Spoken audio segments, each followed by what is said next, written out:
ભરૂચના ઝઘડિયામાં 10 વર્ષીય બાળકી સાથે ચકચારી દુષ્કર્મનો મામલો. વડોદરા મુલાકાત બાદ ભરૂચ પોલીસ હેડક્વાર્ટર ખાતે ઉચ્ચ પોલીસ અધિકારીની મુલાકાત કરી.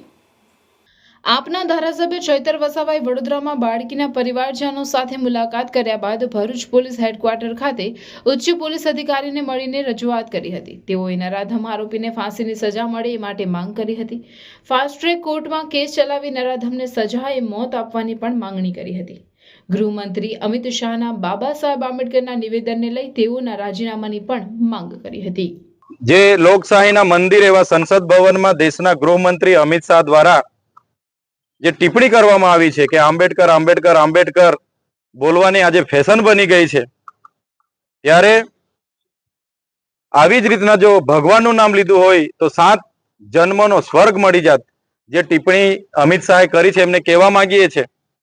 જે ભૂતકાળમાં મનુવાદીઓની વર્ણ વ્યવસ્થાઓ હતી એમાં SC ST OBC માઇનોરિટી કે જે પણ વંચિતો હતા એમને શિક્ષણ તો દૂરની વાત છે, એમને સ્વતંત્ર રીતે ફરવા બોલવા બેસવાના પણ અધિકારો નહોતા.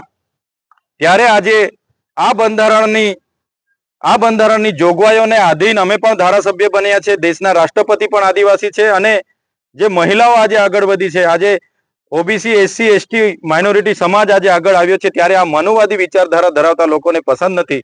આનો જવાબ આવનારા દિવસોમાં ઈંટનો જવાબ અમે પથ્થરથી આપીશું. આજે પણ અમારા સાથીઓનો કાર્યક્રમ ભરૂચમાં હતો. આવનારા દિવસોમાં પણ અમારા જલંદ કાર્યક્રમો આખા ગુજરાતમાં હશે. અમે અમિત શાહ ગૃહમંત્રી તરીકે રાજીનામું આપે અને દેશની જનતા સમક્ષ આવીને માફી માંગે એ માંગ આવનારા દિવસોમાં તેજ બનાવવાના છે.